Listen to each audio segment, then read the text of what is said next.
So much for your precious quarantine, said Ackland softly. Noguchi closed her mouth. Miriam Revner and 2 local pilots were looking at a readout on a small screen across the lab. One of the pilots, Spanner, turned and grinned. Hey, look what we found. He pointed at the creature unnecessarily. Hiroki took a step toward it and then paused. Is it alive? Miriam Revner stood and walked over. Yes, it's injured, but not in any danger. At least I don't think so. 4 cracked ribs and extensive contusions in the dorsal region. And it's male, I'm fairly certain. Noguchi saw what she meant about the maleness. She couldn't miss it.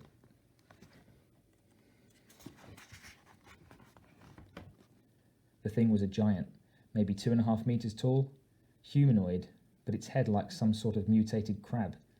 It wore armor and was bound to the exam table by several thick straps of rinth hide. Its long taloned arms were speckled, reptilian but not scaled. Noguchi saw the slight rise and fall of its chest. There was a mask over its face. Was it breathing? She wondered. After the initial shock, she tried to remember what the company's off-planet manual contained on the subject of possible XT encounters. Something like, avoid direct contact until trained personnel arrive. Looks like we're going to write a whole new chapter. We found a ship, too, Spanner said. It's mostly blown to shit, but we should get a salvage team up there. Noguchi found her tongue. Any idea what it is, Doctor? Revda looked at her blankly. I'm sorry, I'm not thinking clearly today. Noguchi nodded. Of course. We are still looking for Kazar. I just wondered if there was any connection between this and those unclassifieds that Roth brought in. The doctor shook her head. This creature has a completely different cell structure. No relationship at all. She nodded at the monster. Is more like us than the little crab-like things. Hiroki walked over to a table covered with pieces of the alien's armor. He held up a broken staff tipped with a vicious-looking blade. Quite an arsenal. Noguchi joined him and picked up a large chunk of dark metal with a strap. She could barely lift it. At closer inspection, it was apparently some kind of weapon, a rifle or a flamethrower. It was damaged. She set it down and picked up a mask. This is stuff you'd pack for a hunting trip, or an invasion, she said. This guy's no peaceful explorer. Hiroki fingered the strap on the odd weapon. I don't think this was his first trip to Ryushi either. I can't place the rest of it, but this strap is definitely rinth hide. Any sign of the dock? Ackland nodded at the pilots. The slender young woman, Ikeda, sighed. Negatory, but Iowa Gorge connects with a maze of canyons and arroyos. It'd be easy to get lost. We'll go back out pretty soon.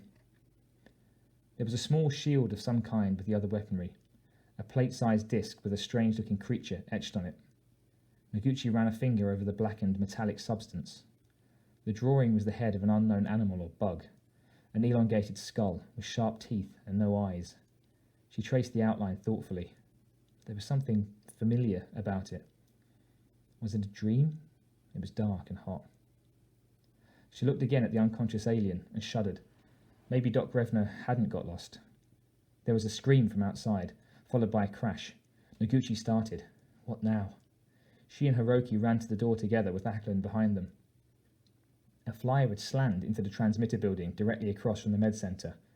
There was no fire, but a lot of oily smoke. A small body lay on the hot pavement next to the accident. Several others had come out of the op center and were also running toward the scene. Hiroki got there first. What happened? Noguchi called out. Hiroki knelt by the victim and carefully touched its face. It's the Sheldon boy, he said. Noguchi looked down at the child's still, tear-streaked face and felt her heart tighten. So young. The boy opened his eyes and started to scream. Bobby woke up with a scream.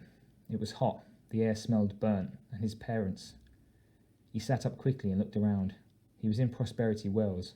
There were a bunch of people gathered around him, and the flyer lay nearby, broken. Bobby, said a calm voice. Mr. Shimura was next to him.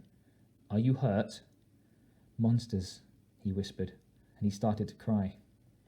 Ms. Noguchi was there too. She leaned down next to Mr. Shimura and smiled at him. It's okay, Bobby. You're safe now. What happened? He closed his eyes, unable to stop the tears. Monsters killed my dad, and then my mummy, and then before that they killed Dax, and we couldn't see them, but then I got away. He couldn't say anything else. He wanted to tell them how scared he had been, how there were so many of them, and how Dax had seen them first, but all that came out were loud sobs of terror and sadness. "Let's get into the med centre," someone said. Gentle hands lifted him off the burning ground and carried him away. One of his legs hurt really bad, and he cried harder. Cool air washed over him as they went inside. The world dimmed. "We've got an emergency here, Doc," the person holding him shouted. "Mr. Shimura."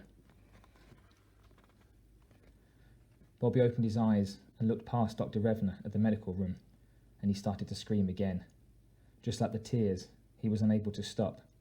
Fear and hatred and sadness and anger for the thing they had lying on a table. Monsters, monsters, monsters! The Shunday remembered movement after the loneliness of pain, the new pain.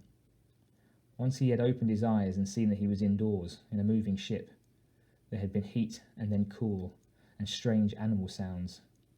He realized he could see a little, but could not focus. Dark and light shapes folded and formed in front of him. But now his gaze sharpened, just for a second, at the horrible cries of some creature in front of him. It screamed and howled its nonsense language, the thing. It was pale and little, like an Ooman?